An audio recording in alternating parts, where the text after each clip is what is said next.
तो राजा मान सिंह एक बार गोवर्धन की तलेटी में विचरण कर रहे थे और प्रातः काल की ब्रह्म वेला में श्री कुम्मन दास जी महाराज अटारी पर बैठकर के राग भैरवी अलाप रहे थे। राग को सुनकर के मान सिंह प्रसन्न हो गया। ऐसा कई बार हुआ कुम्मन दास जी। एक बार एक मुस्लिम राजा रीझ गया था, उसको तो बहुत सुंदर मजा चखा के आए थे श्री कुम्मन दास जी। भगत को कहा सीकरी सो काम, आवत जात पनैया टूटी बिसर गयो हरि नाम। जाको मुख देखत दुख लागत, ताको करन परी परनाम। कुंभन दास लाल गिरधर बिन और न दूजो काम। भगत को कहा सीकरी सो काम। सीकर के राजा ने कही, अब आपने हमारी खूब नाक तो काटी दी भरी सभा में, कुछ मांग लीजिए, आपको क्या दे दूं। कुम्मन दास जी झोली फैला के कहें, जो मांगूंगो सो दोगो देगो राजा। बोले जो मांगोगे सो दूंगा। बोले आज के बाद अपनो ये सुकोमल थोथड़ो हमको मत दिखाइयो, हमको तेरो मुख ना देखनो पड़े, ऐसी कृपा कर दे। ऐसे राजा, ऐसे भक्त हैं श्री कुम्मन दास जी। तो ऐसी ही लीला एक बार उनके साथ घटी। मान सिंह राजा कुम्मन दास जी के स्वर सुन के प्रसन्न हो गए। तो जैसे बलि ठाकुर जी के सामने कह रहा है मैं ये दे दूं, वो दे दूं, ऐसा कर दूं, ठाकुर जी सबसे इनकार कर रहे हैं, ऐसे ही हुआ श्री कुम्मन दास जी के साथ। मान सिंह कुम्मन दास जी के पास, अच्छा कुम्मन दास जी अष्ट सखा में, ठाकुर जी के अष्ट सखाओं में सबसे दीन थे। ऐसा वर्णन आता है कि बहुत दीन थे। उनके घर वाले पीछे पड़े रहते थे कि तुम्हारे यहां राजा महाराजा आते हैं, इनसे कुछ मांग क्यों नहीं लेते अपने घर के लिए। लेकिन कुम्मन दास जी कहते ये माया में पड़ गए तो श्री गिरधर लाल जी हमसे दूर चले जाएंगे। अरे हमको त्रिलोकी नाथ मिल गयो है, वाकई आगे अब और कछु कहां मांगे, हम कुछ नहीं मांगते थे। राजा मान सिंह ने खूब ऑफर दिए, ये दे दें, वो दे दें, ऐसा कर दें, वैसा कर दें, लेकिन सबसे इनकार कर दिया। एक दिन मान सिंह ने कहा कि ये बिन मांगे मोती मिले वाली बात है, ये मांगेंगे नहीं, मैं खुद ही दे आता हूं। तो मान सिंह बड़ी बड़ी बैलगाड़ियों में भरकर के सोने जवाहरात हीरे चांदी लेकर के श्री कुम्मन दास जी के पास पहुंचा। और संयोग से उस समय राजभोग आरती हो चुकी थी, श्रीनाथ जी के कपाट बंद हो गए थे, कुम्मन दास जी अपनी खेत में लगे हुए थे। और ऐसा वर्णन आता है जब ठाकुर जी के राजभोग आरती के बाद, जब शाम को दोपहर में 12 बजे ठाकुर जी के कपाट बंद होते, तो श्रीनाथ जी, श्री गोवर्धन नाथ जी कुम्मन दास जी के खेत में जाते और कुम्मन दास जी हल चलाते, ठाकुर जी बीज बोते, कुम्मन दास जी के साथ में सेवा करवाते कुम्मन दास जी के संग। लेकिन ये उनकी अंतरंग लीला में ही रहता था। आज ठाकुर जी से कुम्मन दास जी के संग खेती बाड़ी करते करते ठाकुर जी ने एक कंकड़ उठा के कुम्मन दास जी में मार दिए। कुम्मन दास जी बोले, अच्छा नंद के छोरा, तो को बड़ी ऊधम मच रही है, रुक जा मैं बताऊं। कुम्मन दास जी ने उठा के ठाकुर जी में मारना शुरू किया। दोनों ऐसे एक दूसरे के साथ में विनोद कर रहे थे। इतने में ही मान सिंह आ गया। मान सिंह के आते ही ठाकुर जी कदम्ब के वृक्ष के ऊपर चढ़ गए और ऊपर डाल पे जाकर के बैठ गए। कुम्मन दास जी बोले, अरे लाला कैसे डर के मारे ऊपर चलोगो, आजा नीचे आ, नीचे आ। ठाकुर जी ने इशारा किया, देख कोई आयो है। तो कुम्मन दास जी ने जैसे देखा कि हमारे ठाकुर जी के प्रेम मिलन में ये बीच में बाधा बन करके आया मान सिंह, रूठ गए, चिल्लाने लगे, क्यों मेरे पीछे पड़ा है, छोड़ क्यों नहीं देता मुझको।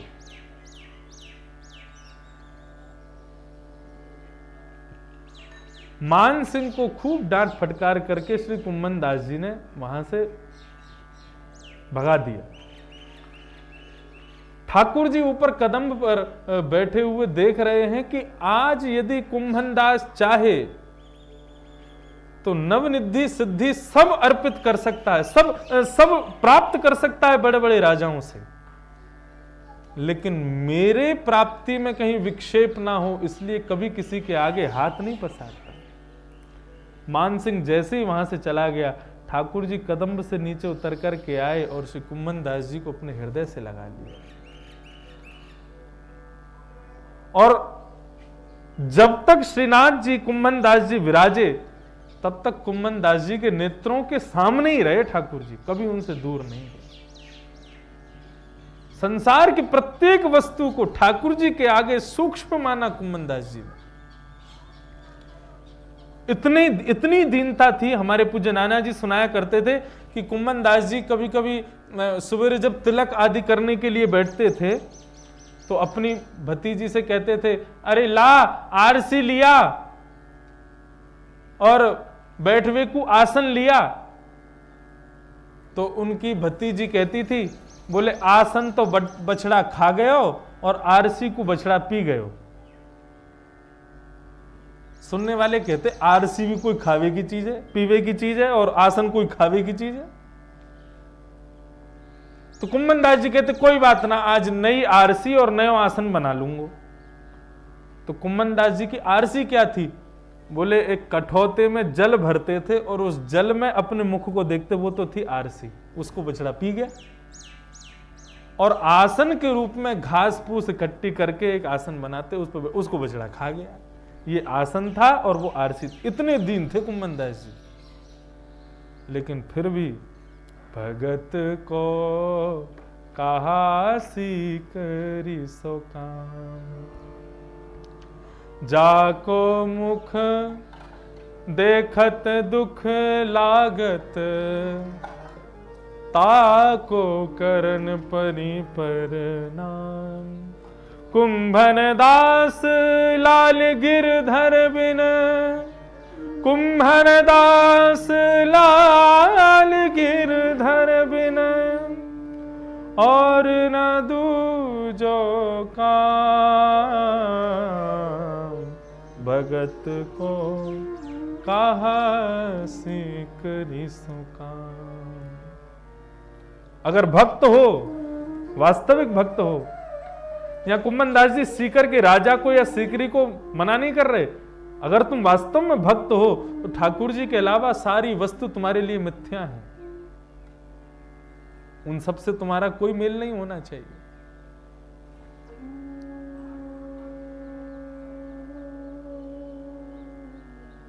ठाकुर जी की गुण माधुरी, रूप माधुरी, रूप की तो क्या ही कहें, कैसा रूप ठाकुर जी का। जिस रूप को देख करके काम भी मोहित हो जाए, ऐसे हैं ठाकुर जी मदन मोहन। वेणु गीत का एक सुंदर स्वरूप मुझे याद आता है। आप लोग यदि उस स्वरूप का दर्शन अपने हृदय पटल पर कर सको तो आपकी जय जय हो। कैसा स्वरूप है ठाकुर जी का। ठाकुर जी को अपनी त्वचा में सबसे ज्यादा प्रिय स्पर्श लगता है गायों की जिह्वा। जब गाय उनके अंग को चाटती है तब ठाकुर जी को बहुत सुख मिलता है। सुख क्या मिलता है? गुदगुदी होती है ठाकुर जी को। एक दिन ठाकुर जी वेणु गीत में, भागवत में वर्णन आता है, एक दिन ठाकुर जी वन में विचरण कर रहे थे, गाय चरा रहे थे। तो गाय चराते चराते ठाकुर जी ने कही गैया सबरी दूर दूर चली गई, आज इनके संग एक क्रीड़ा की जाए। तो ठाकुर जी वन के सुंदर सुंदर वृक्षों के पत्तों को तोड़ तोड़ करके अपने अंग पर उसको वनमाली भेष धारण कर लेते हैं। यहाँ पे थोड़ी घास रख ली, यहाँ पे थोड़ी घास रख ली, थोड़ी कमर के पास में कोई पत्ता बांध लिए, पैरन में बांध लिए, गले में माला पहन ली, नहीं, पूरे वनमाली बन गए ठाकुर जी। और वनमाली बनकर के अधर पर वेणु धारण करके जैसे ही वेणु में टेर दी है, ऐसी टेर दी जिसको सुनकर के समस्त गाय दौड़ करके चली आई। दूर से जैसे ही देखा तो वनमाली बनकर के घास फूस लगी हुई है, ठाकुर जी खड़े हुए। गायों के मन में विचार आया, कन्हैया भी हमारो प्रियतम और जाकू लपेट के बैठो है, वो भी हमारो भोजन। आज दोनों को सुख एक संग मिलेगा। सब गाय पूंछ उठा करके दौड़ करके जाती हैं और ठाकुर जी के अंग प्रत्यंगों पर लगी हुई घास फूस पत्तों को अपने मुख से जब खाती हैं, जीभ से जब चाटती हैं, तब किलकिल करके गोविंद देव जी हंसते हैं, उनको गुदगुदी होती है। ऐसा मधुर स्वरूप, रूप माधुरी, ऐसा रूप ठाकुर जी को। बिन देखी हूं विवश भई हूं, रोम रोम परिहार, नयन भर देखूं नंद कुमार।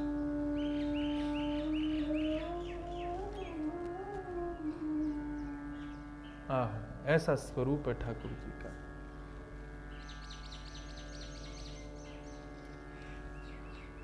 रूप माधुरी। और चौथा है लीला माधुरी। इन चारों से जिसको ठाकुर जी ने आकृष्ट कर लिया, वो व्यक्ति दोबारा संसार में नहीं पड़ेगा। पहला वेणु माधुरी से आकृष्ट हो जाए। अच्छा, आज के युग में आप कहोगे ठाकुर जी की वेणु माधुरी क्या है? वेणु का मतलब है शब्द, स्वर। ये मंगलमयी कथा जो आप लोग सुन रहे हैं, ये सुंदर सुंदर विविध विविध वक्ताओं के द्वारा सुनी जा रही ये जो कथा, यही वेणु माधुरी है। वक्ता वेणु के समान है, वंशी के समान है। हमारे वृंदावन में असंख्य वंशियां हैं।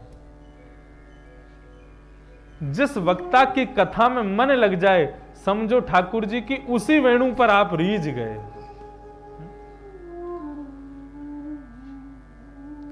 लेकिन सावधानी से, क्योंकि कई वंशियां कंसुरी बेसुरी भी हैं। उनको ठाकुर जी नहीं बजाते। उनको ठाकुर जी के संग रहने वाले जो इर्द गिर्द संग जो ठाकुर जी के ग्वाल बाल रहे, गोबर चोट्टा, वो बजा लें कभी कभी। तो कई बार कई लोग उन वंशियों पे भी आकृष्ट हो जाते हैं। तो थोड़ा सावधानी रखिएगा। वंशी सुरीली हो तभी वंशी बजाने वाला उसको बजाता है। अगर सुरीली नहीं हो तो उसको त्याग देता है। ऐसे ही वक्ता यदि सुरीला ना हो, सुरीले का मतलब अध्ययनशील ना हो, विद्वान ना हो। वक्ता के विषय में दो गुण बताए गए।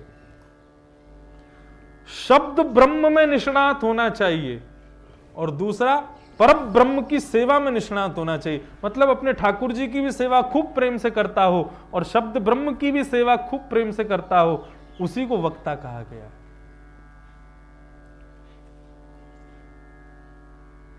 जो केवल ठाकुर जी के विग्रह की सेवा में रहे और शब्द ब्रह्म में रुचि ना रखे, वो वक्ता नहीं होता। और केवल शब्द ब्रह्म में रुचि रखे, ठाकुर जी की रूप माधुरी में रुचि ना रखे, वो वर्णन कर ही नहीं पाएगा रूप माधुरी का। इसलिए वंशी सुरीली होनी चाहिए, तभी गोविंद देव जी उसमें टेर बजाएंगे और तभी सुनने में आनंद आएगा। तो सबसे पहली ठाकुर जी जो आकृष्ट करेंगे वो है वेणु माधुरी। मतलब आज की डेट में कथा ही वेणु है। दूसरा गुण माधुरी। ठाकुर जी के गुण पर रीझ जाओ। गुण माधुरी का अर्थ क्या है? मेरो मन लाग्यो बरसाने में, जहां विराजे राधा रानी। सबकी अलग अलग जगह मन लगते हैं। कोई को बरसाने में लग जाए, कोई को गोवर्धन में लग जाए, कोई को नाथद द्वार में लग जाए, कोई को जयपुर में लग जाए, कोई को वृंदावन में लग जाए। ये ठाकुर जी के गुण ही स्थान रूप में खड़े हैं। जयपुर का अलग गुण है, वृंदावन का अलग गुण है, बरसाने का अलग गुण है, गोवर्धन का अलग गुण है, नाथद द्वार का अलग गुण है। ये ठाकुर जी की गुण माधुरी। रूप माधुरी। ठाकुर जी के मंगल मंगल बिलग बिलग रूप हैं। कहीं पर श्रीनाथ वेश में खड़े हैं, कहीं पर गोपीनाथ वेश में खड़े हैं, कहीं पर राधा रमण वेश में खड़े हैं, कहीं पर बांके बिहारी बन के खड़े हैं, कहीं कहीं पंडरीनाथ बन करके खड़े हैं। दोनों भुजाओं को कमर पर रख करके खड़े हैं। एक दक्षिण में एक स्थान है, उसका नाम है गुरुवायूर। वहां पर बालकृष्ण प्रभु का मंदिर है। वहां बालकृष्ण प्रभु एक भुजा कमर पर रख करके दूसरी भुजा हाथ को ऐसे करके खड़े हैं, मानो मांग रहे हैं माखन दो। गुरुवायूर भगवान की एक दिन कथा पूरी विस्तार से सुनाऊंगा, वहां कैसे विराज रहे हैं। सब जगह अलग अलग रूप में विराज रहे हैं। तो ये ठाकुर जी की रूप माधुरी है और ठाकुर जी की लीला माधुरी। हमारे साथ घटने वाली प्रत्येक स्थिति को ठाकुर जी की लीला समझो। जो हो रहा है ये ठाकुर जी की विचित्र लीला है। हमारे अथक प्रयास करने के बाद भी सफलता नहीं मिल रही तो जोर से हंसने लग जाओ, वाह रे लाल जी, ठीक है भैया, तुम जीते हम हारे, और कितनों करोगे या काम को। प्रत्येक लीला में ठाकुर जी का ही भाव समझो, अपने ऊपर बीतने वाली गुजरने वाली प्रत्येक स्थिति को ठाकुर जी की क्रीड़ा समझो, खेल रहे हैं हमारे साथ। इन चार माधुरियों में जो आकृष्ट हो गया उसको संसार कभी भी सता नहीं पाएगा। वेणु माधुरी, गुण माधुरी, रूप माधुरी और लीला माधुरी। श्री नारद जी महाराज, आपके जयपुर के पास में एक स्थान है, उसका नाम है दौसा। दौसा के एक सरावगी के ऊपर ठाकुर जी ने बड़ी कृपा की। भक्तमाल जी में प्रसंग सुना था उनका।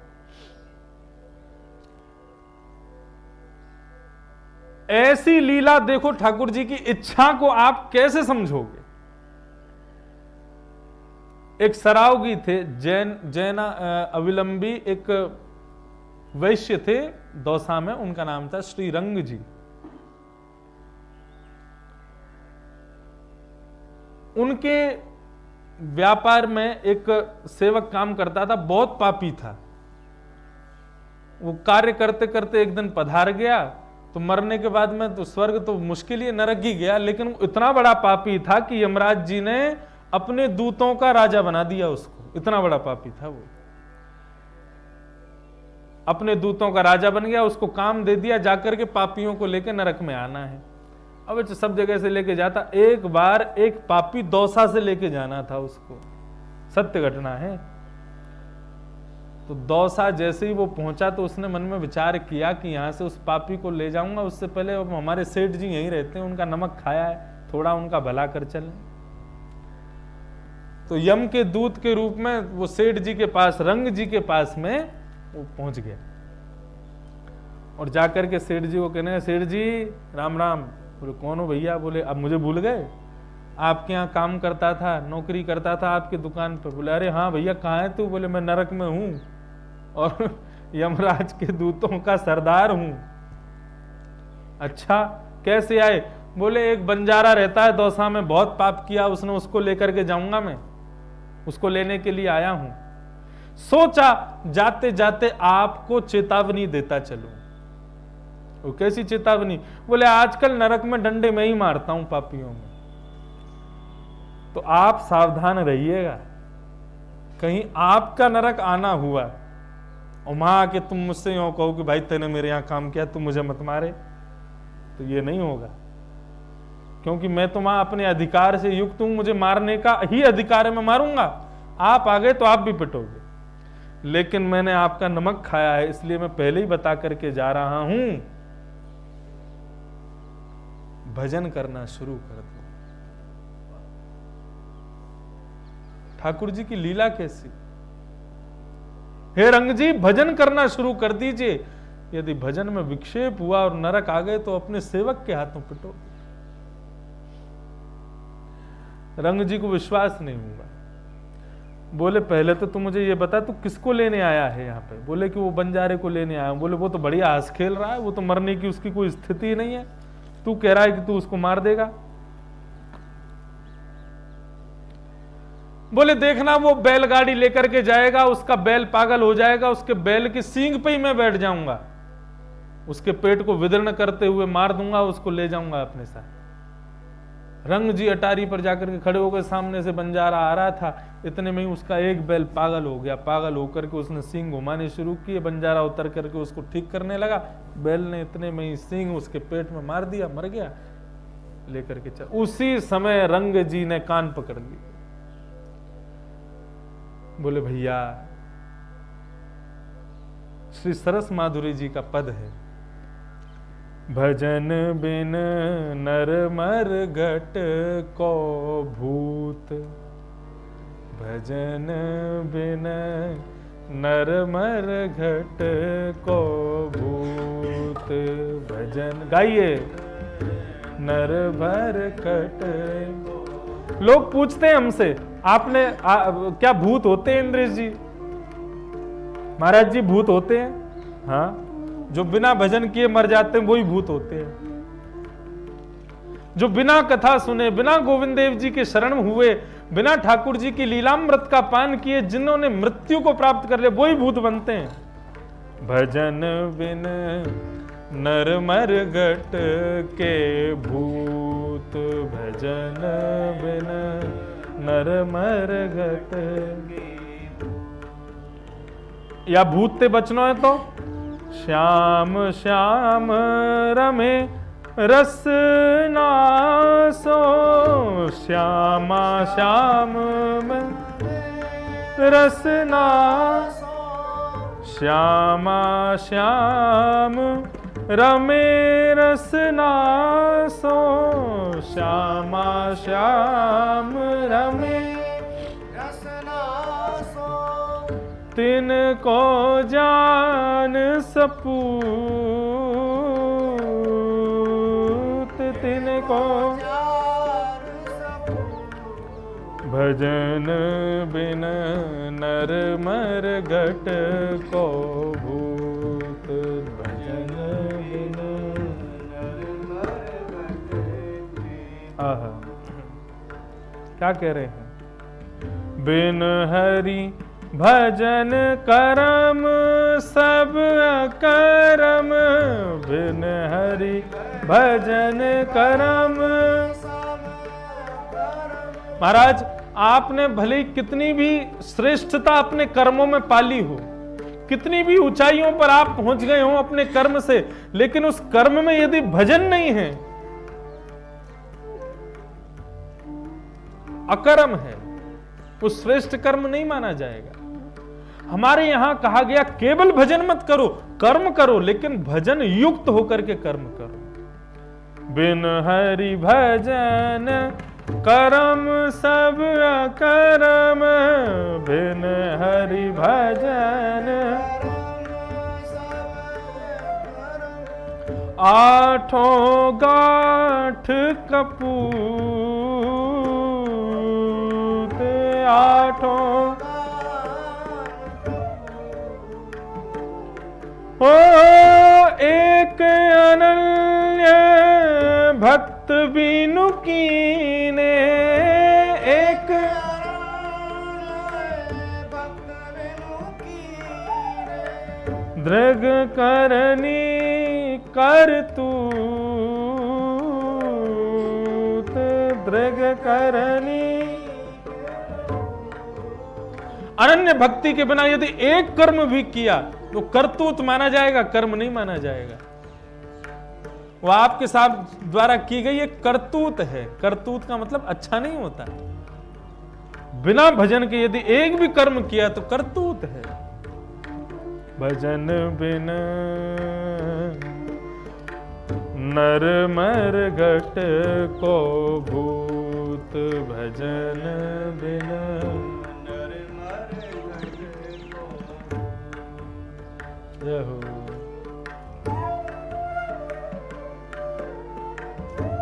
करताल बजा के गाओ प्रेम से।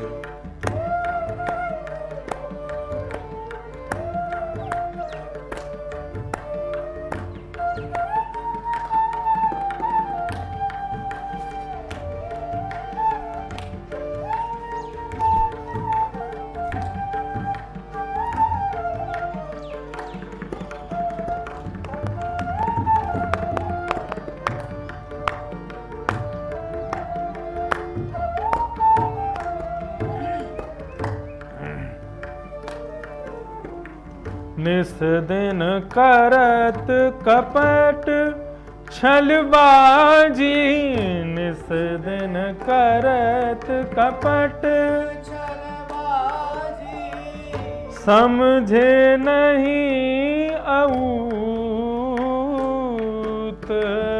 समझे नहीं अऊत।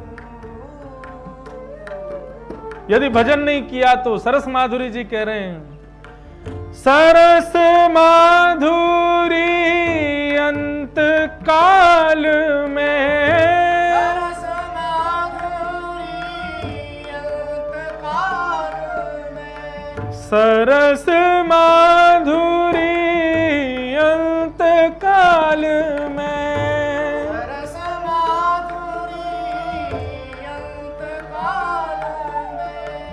मारेंगे यमदूत, मारेंगे ओ मारेंगे यमदूत,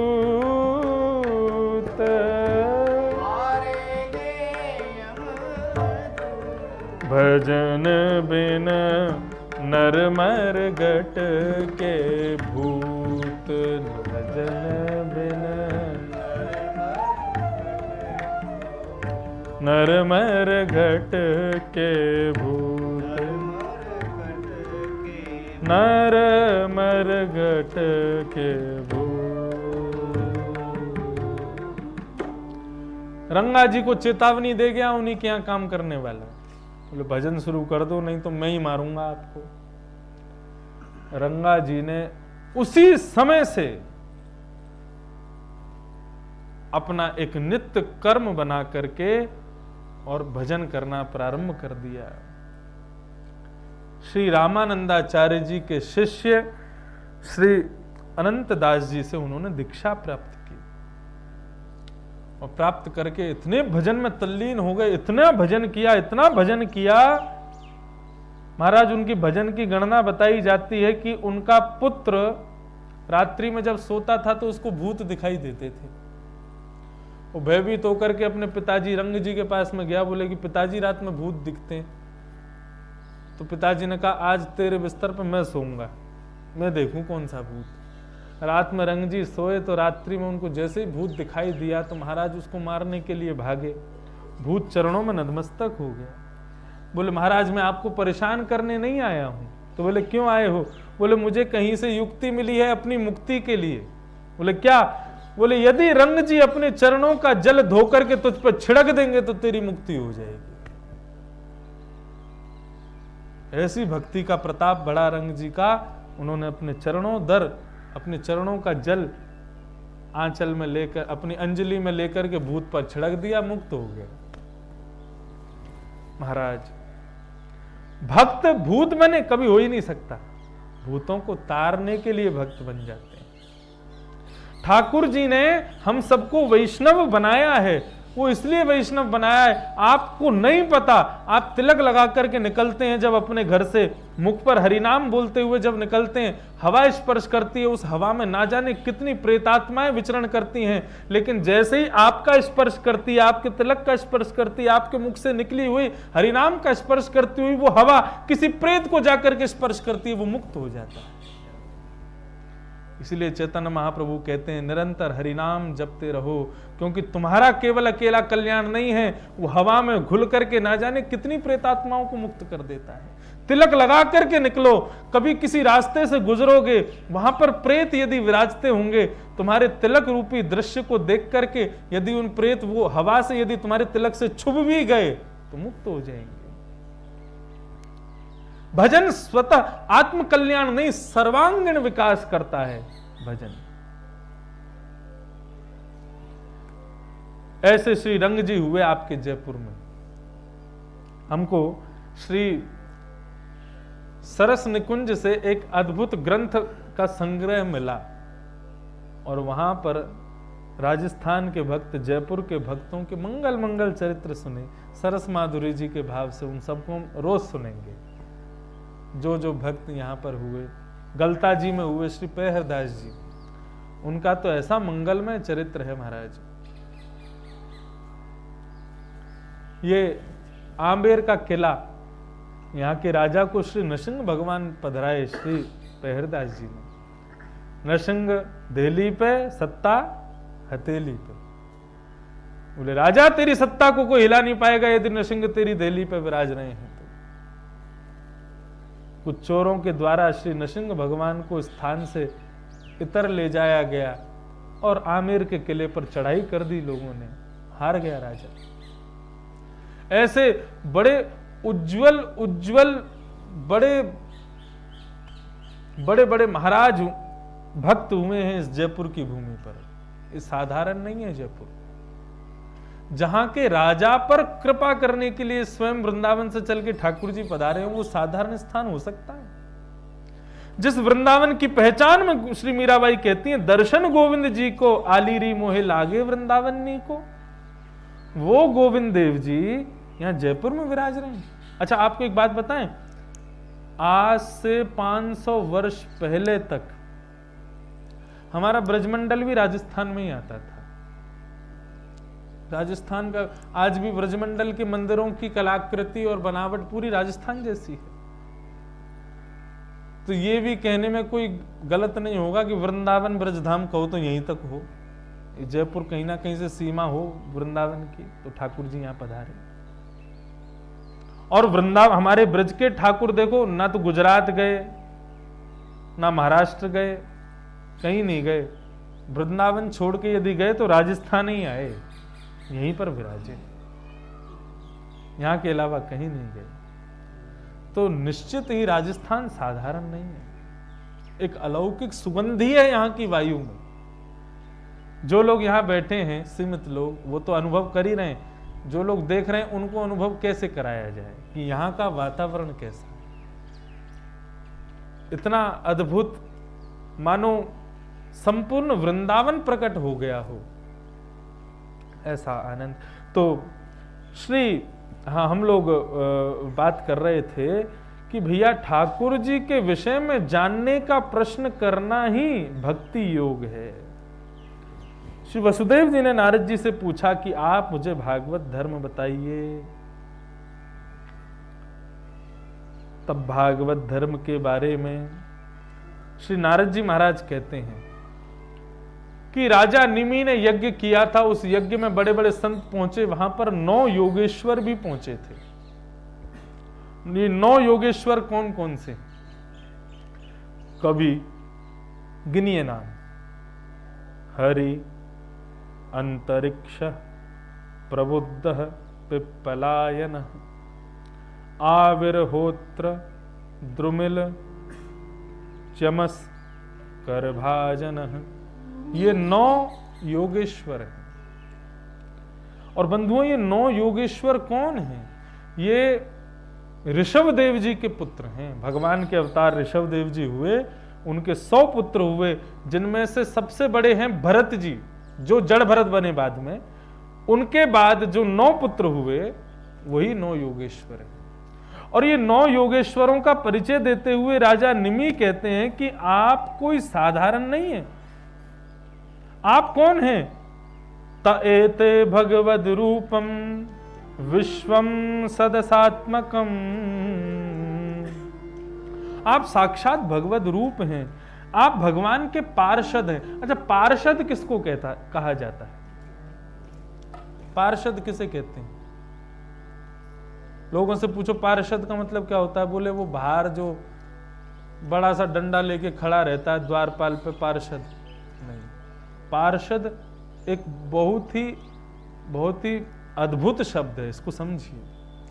पार्षद का मतलब होता है जो दूर रहता हो, ठाकुर जी के समीप ना रहता हो, लेकिन दूर रहते हुए भी जिसकी मनोवृत्ति सदैव ठाकुर जी का स्मरण करती रहती, उसको पार्षद कहते हैं।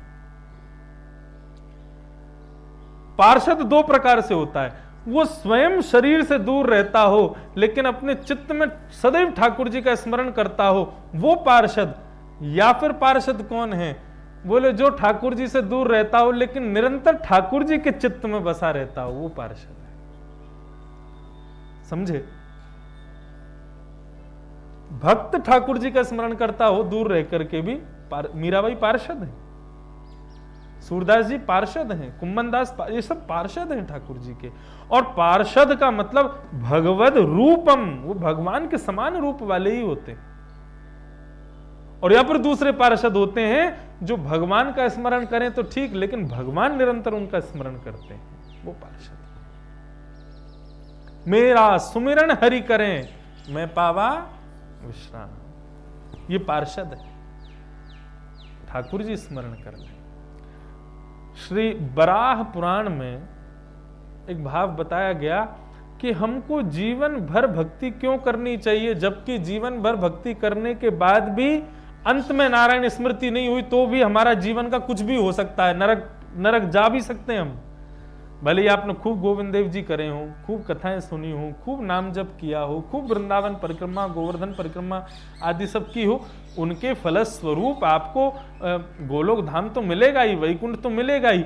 लेकिन यदि अंत में नारायण स्मृति नहीं हुई तो आपने यदि यदा कदा कभी कोई पाप कर दिया होगा तो उसको भोगने के लिए भले एक आध दिन के लिए सही नरक तो जाना पड़ेगा। तो फिर भजन करने का क्या तात्पर्य है? एक आध दिन के लिए भी यदि नरक दर्शन करना पड़े तो हमें तो करना ही नहीं है, हमें ठाकुर जी के अलावा किसी को देखना ही नहीं है, तो क्या करें? तो इसका यही प्रश्न ठाकुर जी से किसी ने पूछा। बोलो कोई व्यक्ति अपने संपूर्ण जीवन आपका भजन करता हो, आपकी कथा सुनता हो, आपका दर्शन बेला नियमों से आपका खूब मंगलमय रस स्वादन पान करता हो, अंत में यदि आपका स्मरण ना कर पावे तो उसको अपने कर्मानुसार नरक भी जाना होगा, तो जाएगा? ठाकुर जी बोले नहीं जाएगा। बोले क्यों? बोले जिसने जीवन भर मेरा खूब स्मरण किया हो, मेरी खूब कथा श्रवण की हो, मेरा खूब रस स्वादन पान किया हो, और यदि वो अंतिम समय में, अंतिम क्षण में मेरा स्मरण ना कर पावे तो उसको भय करने की आवश्यकता नहीं है। ऐसे व्यक्ति का अंत काल में मैं स्मरण कर लेता, मैं उसका स्मरण कर लेता। ठीक है, वो मेरा स्मरण नहीं कर पा रहा तो मैं उसकी स्मृति में ले आता हूं। हम लोग जीवन भर भजन कीर्तन कथा इसलिए श्रवण कर रहे हैं ताकि ठाकुर जी की स्मृति में हमारा नाम हो। हाँ, कोई इंद्रेश नाम का बालक है, कोई लोकेश नाम का वैष्णव है, कोई पठानी जी नाम के वैष्णव हैं, कोई अमित करुणा नाम के वैष्णव हैं, कोई मनीष नाम का बाबा है, ये सब ठाकुर जी के स्मरण में हो। कोई बड्डन नाम का फोटोग्राफर है ये भी वैष्णव धर्म है। क्यों? फोटोग्राफी कहां कर रहे हो? कथा में कर रहे हो। ये भी एक भक्ति का स्वभाव। तो उनको कहते हैं पार्षद, जो निरंतर ठाकुर जी का स्मरण करते हो, या ठाकुर जी जिनका स्मरण करते हैं। पुंडलीक महाराष्ट्र में वो पार्षद है, क्योंकि वो ठाकुर जी का स्मरण नहीं करता, ठाकुर जी उसका स्मरण करते हैं। ये पार्षद। विदेह राज निमि ने प्रश्न किया, अत आत्यंतिकम क्षेमम प्रच्छामो भवतो नघा संसारेस्मिन् क्षणार्धोऽपि सत्संगः सेवधिनृणाम् धर्मान् भागवतान् ब्रूत। हे प्रभु, अत्यंत क्षेम, बहुत जल्दी अपना कल्याण कैसे किया जा सके, अपने कल्याण के लिए कौन सा मार्ग अपनाना चाहिए, आप मुझे बताइए प्रभु, मुझे भागवत धर्म सुनाइए। राजा निमि ने पूछा नव योगेश्वरों से, और वही प्रसंग नारद जी कहते हैं मैं भी उस सभा में था, तो हे वसुदेव जी, मैं वही प्रसंग आपको सुनाता हूं जो 9 योगेश्वरों ने राजा निमि को सुनाया। तो सबसे पहले कवि नाम के योगेश्वर कहते हैं, ये वै भगवता प्रोक्त उपाय आत्मलब्धये अंजः पुंसाम विदुषाम वृद्धि भागवतान हितान। अब जो राजन निमि हम तुमको सुनाने जा रहे हैं, ये भगवान के द्वारा बताए गए भगवान को प्राप्ति के उपाय हैं। इसी को भागवत धर्म कहते हैं। हम तुमको बताने जा रहे हैं इसका नियम पहला क्या है। बोले धावन निमिल्यवा नेत्रे न खले न पते दिह। बहुत ध्यान से सुनिएगा, कवि कह रहे हैं कि अब जो हम तुमको मार्ग बताएंगे भगवत प्राप्ति के, इन मार्गों पर धावन दौड़ने लग जाना। और कैसे दौड़ना? बोले आंख बंद करके दौड़ना। आंख बंद करके दौड़ने का मतलब क्या है? बोले विश्वास के साथ दौड़ना। हम आंख खोल के क्यों दौड़ रहे हैं? कहीं गिर ना जाएं, कहीं ठोकर ना लग जाए। विश्वास कम है मार्ग पर, लेकिन कहीं आंख बंद करके हम बैठ जाते हैं, फ्लाइट उड़ता है, जो लोग पहली बार हवाई जहाज में बैठते हैं वो लोग थोड़ा डरते होंगे, लेकिन धीरे धीरे धीरे बैठने लग जाते हैं। तो जैसे हवाई जहाज आकाश में पहुंचता है तो हम आंख बंद करके सो जाते हैं। क्यों? चालक पर विश्वास है। ट्रेन कहां कहां पटली बदल रही है, कितने पुलों को पार कर रही है, कहां ऊंचे नीचे कैसे जा रही है, हम अपनी बर्थ पे लगाई चद्दर सो जाते हैं। क्यों? चालक पर विश्वास है। ठीक उसी प्रकार कवि कह रहे हैं ये नवयुगेश्वर संवाद प्रारंभ हो, भागवत धर्म के बारे में तुम सुनो, उससे पहले यहां कहने वाले वक्ता श्री गोविंद देव जी पर पूर्ण विश्वास करना कि जो मार्ग ये बता रहे हैं उस पर मैं आंख बंद करके दौड़ने लग जाऊंगा। धावन निमिल्यवा नेत्रे, ये इसका नियम है, आंख बंद करके दौड़ना है, पूर्ण विश्वास के साथ इन नियमों का पालन करना है। सबसे पहला बहुत प्रसिद्ध श्लोक है, कायेन वाचा मनसेन्द्रियैर्वा बुद्ध्यात्मना भानुषितस्वभावात् करोमि यत् सकलं परस्मै नारायणायेति समर्पयामि। काया यानी कि शरीर, वाचा यानी कि वाणी, मन, इंद्रियैर्वा अपनी प्रत्येक अंग से आप जो कुछ भी करते हो, जो कुछ भी, A to Z, anything and everything, नारायणायेति समर्पयामि, सब ठाकुर जी को अर्पित कर दो। किसी भी श्रेष्ठ कर्म का श्रेय अपने पास मत रखना। वृंदावन के एक भक्तमाली इस बात को बड़े अच्छे से कहते हैं। वे कहते हैं कि ठाकुर जी कौन है, श्री गोविंद देव जी कौन है? बोले गोविंद देव जी एक बैंक है, उनके चरणार विंद एक बैंक है। और बैंक में खाता क्यों खुलवाया जाता है? हम जितना भी धन कमाएं उन सबको जाकर के बैंक में डाल दिया जाए, क्यों? सेफ रहता है, चोरी होने का डर नहीं होता। ठीक उसी प्रकार हम अपने समस्त इंद्रियों से, समस्त अंग प्रत्यंगों से हम जो कुछ भी करते हैं उसका श्रेय अपने पास मत रखो, चोरी हो जाएगा। उस अत्यंत सुख की बहुत ध्यान से सुनिएगा।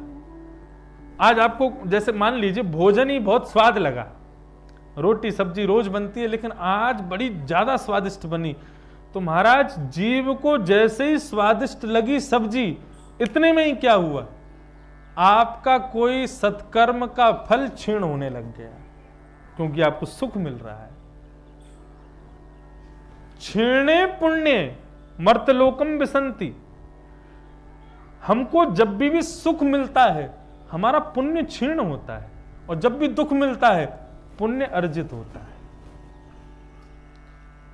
जब भी हम बहुत कष्ट सहते हैं जीवन में तो यही समझना चाहिए हमारा पाप क्षीण हो रहा है। यदि संसार में कष्ट नहीं सहा, मृत्यु के बाद कष्ट सहना पड़ेगा। कष्ट को इसी रूप में देखिए। आज यदि कष्ट हो रहा है, पैर में लग गई, सिर में लग गई, काम नहीं चल रहा, कुछ भी गलत हो रहा है, तो यही समझना चाहिए हमारा पाप कोई होगा, पूर्व जन्म का होगा, इस जन्म का होगा, खत्म हो रहा है, क्षीण हो रहा है, होने दो। और महाराज सावधान रहिएगा, यदि आज बहुत सुख की अनुभूति हो रही है तो कहीं ना कहीं आपका पुण्य क्षीण हो रहा है। इसलिए यहां पर भागवत धर्म में सबसे पहला क्या है? बोले आप जो कुछ भी करते हो वो सब गोविंद देव जी के चरण रूपी बैंक में जमा कर दो, अपने पास मत रखो। उसका परिणाम क्या होगा? हम जो कुछ भी श्रेष्ठ कर्म करेंगे वो एक दिन हमको सुख के रूप में क्षीण हो जाएगा, लेकिन गोविंद देव जी के चरणों में यदि अर्पित कर देंगे तो जब जरूरत होगी तब गोविंद देव जी उसको प्रयोग में ले आएंगे। बोले अब इंद्रेश को जरूरत है, अब इसको प्रस्तुत करो उसके आगे। बैंक में रखा, खाते में धरा हुआ पैसा तब काम में लेना चाहिए जब बहुत ज्यादा सब जगह से हाथ पांव टूट चुके हों। उससे पहले जेब में जितना रखा है, अलमारी में जितना भरा पड़ा है, कोठरियों में जितना घुसा, सब खर्च कर लो। लेकिन वो तो इमरजेंसी पे यूज किया जाता है। ऐसे ही श्री गोविंद देव जी के चरणों में अपने जीवन के समस्त कर्मों के पुण्य अर्पित कर दो। ये भागवत धर्म का पहला लक्षण है, भक्ति धर्म का पहला लक्षण। आज कथा सुनी है मंगलमय सुंदर। देखो हमारी कथा में कल भी मैंने बताया, कथा का प्रारंभिक आरती करने आते हैं चंद्रमा, विश्राम आरती करने आते सूर्यदेव दोनों पधारते हैं। ये अकिंचन कथा है। आरती अति पावन पुराण की, धर्म भक्ति विज्ञान खान की, महापुराण भागवत निर्मल,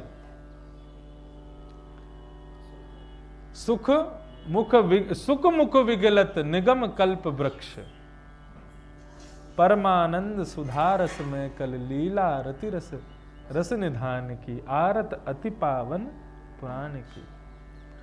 वहां पर एक शब्द आता है, वहां पे अकिंचन शब्द मैंने कहां से लिया वो बताना चाह रहा था। कथा अकिंचन प्रिय सुजान की, आरती अति पावन पुराण। ये अकिंचन कथा है। यहां पे पंडाल नहीं है, यहां पे माइक नहीं है, यहां पे बड़ी व्यासपीठ नहीं है, बहुत ज्यादा तामझाम नहीं है। ये अकिंचन है। यहां के यजमान दो हैं, कौन? सूर्य और चंद्र। यही यजमान है इस अकिंचन कथा के, यही इसके मुख्य अर्चक है। तो भागवत धर्म का पहला नियम समझ लिया, हम जो कुछ भी करें सब ठाकुर जी को अर्पित कर दो। एक मैया झाड़ू लगा रही थी, कथा सुन करके गई थी, झाड़ू लगाते हुए सारा कूड़ा कचड़ा इकट्ठा किया, नारायणाय समर्पयामि, कूड़ा कचड़ा अर्पित कर दिया। नारद जी ने देखा तो मैया को कहा कि रुक जा, तेरी गोविंद देव जी से जाके शिकायत करूंगा। जैसे गोलोक धाम पहुंचे तो गोलोक धाम में बहुत सारा कूड़ा कचड़ा पड़ा था, ठाकुर जी बीच में बैठे थे। नारद जी बोले क्या हो गया भगवान, इतना कूड़ा कैसे? बोले नारायणाय समर्पयामि, भक्त मुझे जो अर्पित करते मैं सब स्वीकार करता हूं। लेकिन बंधु आप सब लोग विवेकी हैं, ठाकुर जी को क्या देना चाहिए लिख लीजिएगा, जिससे आपको श्रेय मिले वो ठाकुर जी को अर्पित करना, अपने पास मत रखो।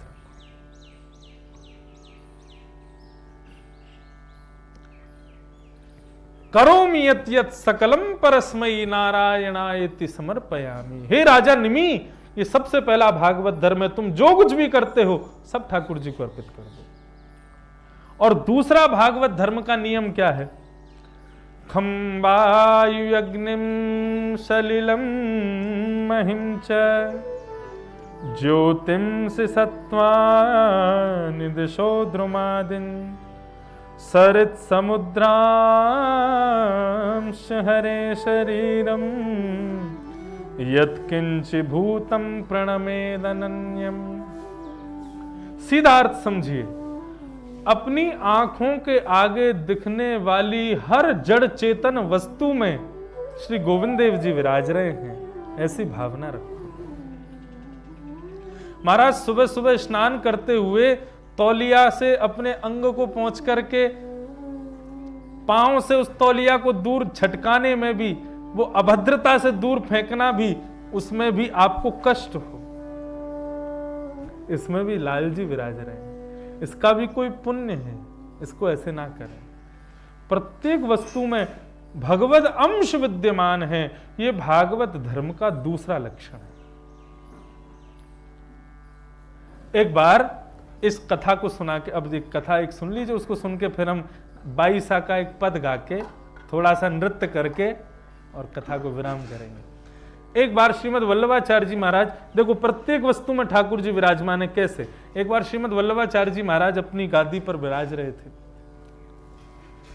ठाकुर जी का श्रृंगार आरती हुई थी श्रीनाथ जी की, अब राजभोग की तैयारी हो रही थी। इतने में ही 3 व्यक्ति दौड़े दौड़े आए और श्रीमद् वल्लभाचार्य जी के सामने बैठ के रोने लगे और हाथ जोड़ करके बैठ गए। बोले प्रभु, हमको ठाकुर जी की सेवा से वंचित मत करिए, हमको ठाकुर जी की सेवा से दूर मत कीजिए। और ऐसा कहते कहते रोते रोते वल्लभाचार्य जी कुछ कहते उससे पहले तीनों चले गए। श्रीमद् वल्लभाचार्य जी ने उस दिन ठाकुर जी की राजभोग आरती के बाद राजभोग नहीं पाया। ठाकुर जी ने राजभोग, वल्लभाचार्य जी ने राजभोग नहीं पाया तो उनके शिष्यों ने भी नहीं पाया, शिष्यों ने नहीं पाया तो किसी भक्त ने नहीं पाया। आज ठाकुर जी की दरबार में किसी ने प्रसादी पाई ही नहीं।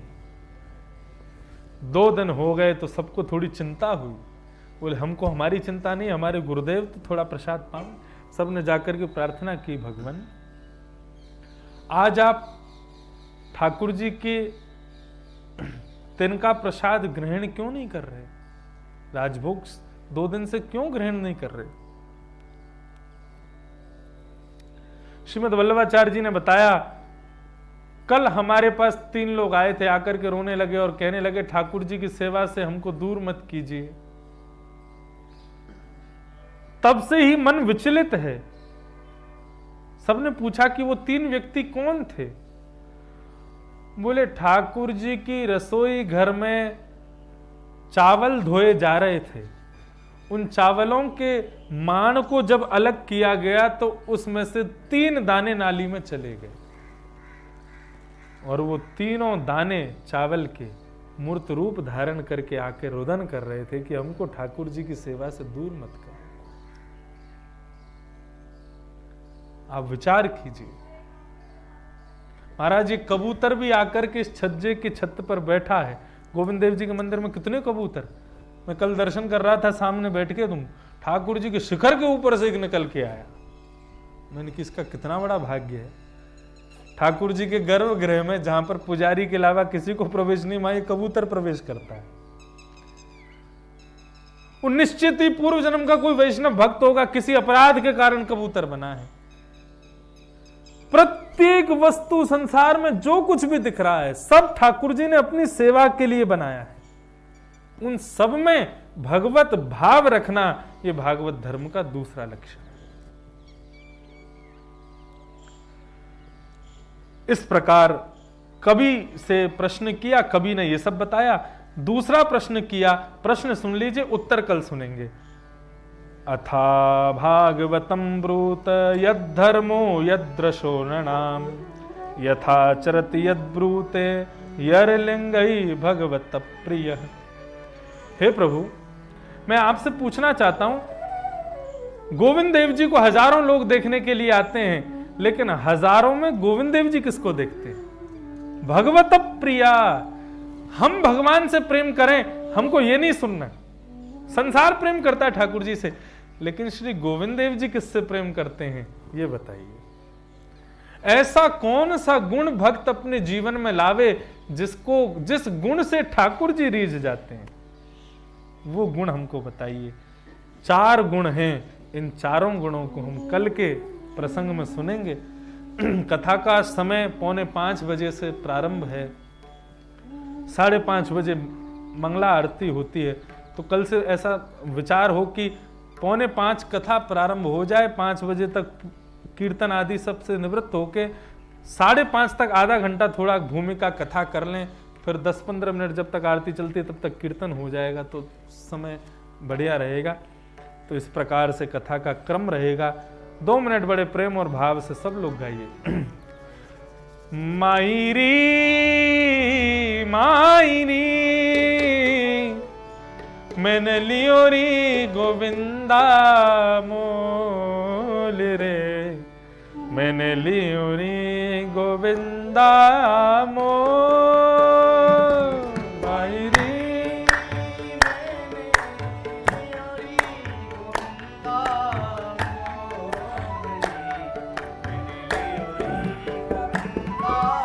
महाराज, ताली में ऐसी कंजूसी मत करो, प्रेम से देखो।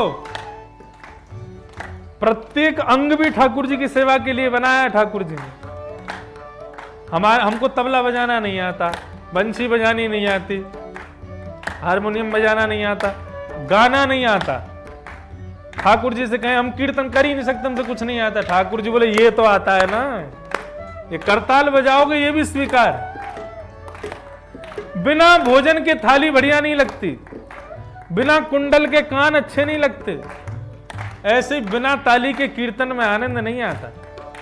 बाईसा श्री गोविंद देव जी के सामने झूमती हुई गा रही हैं, ओ मायरी मायरी मायरी मैंने लियो री गोविंदा मोल रे, मैंने लियो रे गोविंदा मोल मायरी।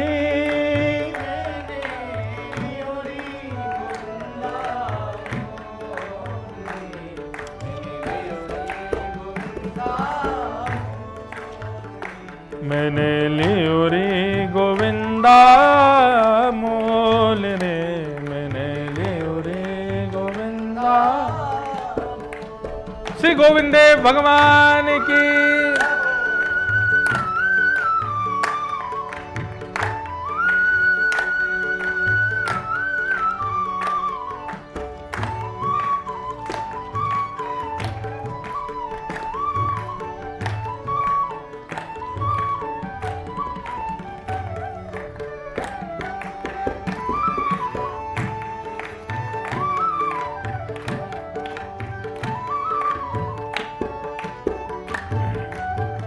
कोई कहे कारो, कोई कहे गोरो, कोई कहे कारो, कोई कहे कारो, कोई कहे गोरो, कोई कहे कारो, हाँ कोई कहे कारो, कोई कहे गोरो,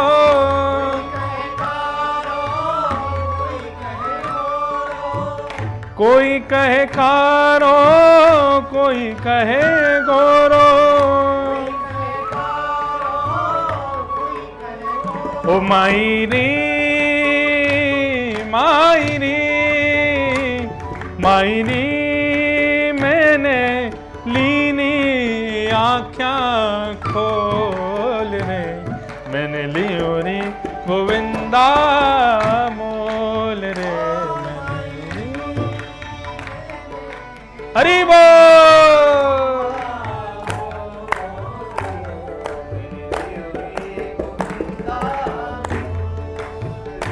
मैंने लियो रे गोविंदा मोल रे, मैंने लियो रे। और कोई कहे महंगो, कोई कहे सस्तो, कोई कहे महंगो,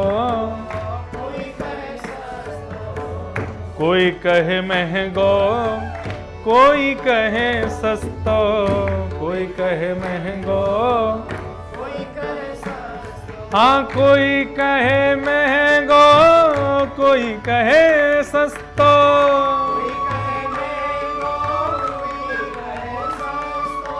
कोई कहे महंगो, कोई कहे सस्तो,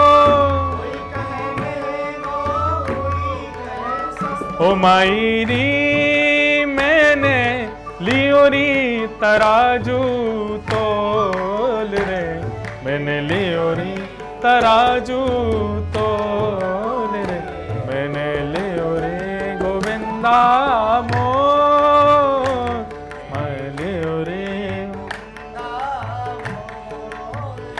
मायरी मैंने लियो रे गोविंदा मोल रे, मैंने लियो रे गोविंदा मोल रे। श्री राधा गोविंद देव की।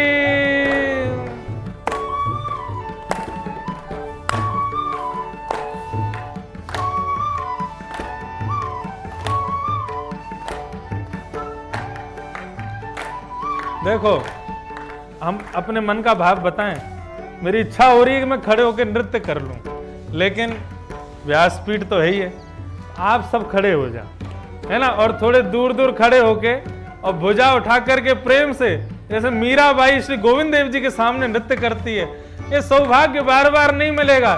श्री राधा गोविंद देव की।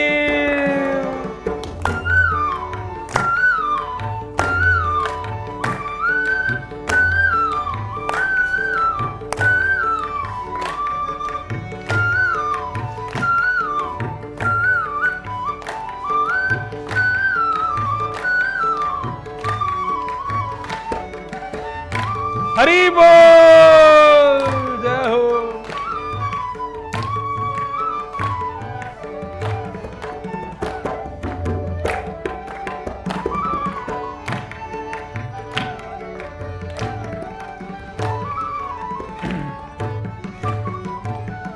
मीरा के प्रभु गिरधर नागर, मीरा के प्रभु,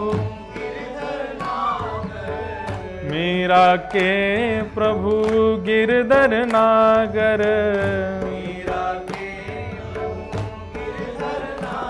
हे मीरा के प्रभु गिरधर नागर, मीरा मीरा के प्रभु गिरधर नागर, मीरा के प्रभु गिरधर नागर। ओ मायरी मायरी मायरी, ये तो पूर्व जन्म को बोल रे, मैंने लियो रे गोविंदा मोल रे,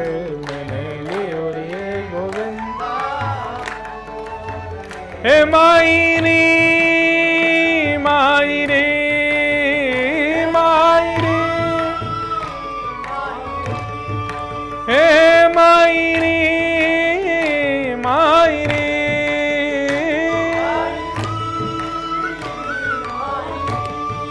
हे मायरी, मैंने लियो रे गोविंदा मोल रे, मैंने लियो रे गोविंदा मोल रे, मैंने लियो रे गोविंदा।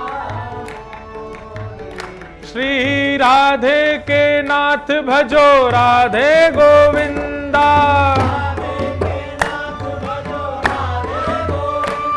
श्री वृंदावन चंद भजो,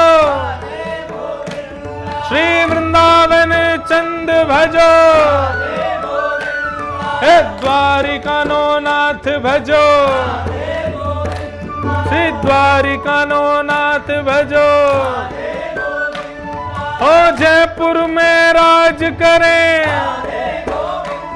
हाँ जयपुर में राज करे, श्री वृंदावन को याद करे, श्री वृंदावन वास करे, श्री राधे गोविंद भजो, श्री राधे गोविंद भजो, श्री राधे गोविंद भजो, श्री राधे गोविंद भजो, श्री राधे गोविंद भजो, श्री राधे गोविंद भजो, श्री राधे गोविंद भजो, श्री गायों को गोपाल भजो, श्री गायों को गोपाल भजो, श्री राधे गोविंद भजो, श्री राधे गोविंद भजो, श्री राधे गोविंद भजो, श्री राधे गोविंद भजो, श्री राधा गोविंद लाल की जय, जय श्री राम, जय जय श्री राम।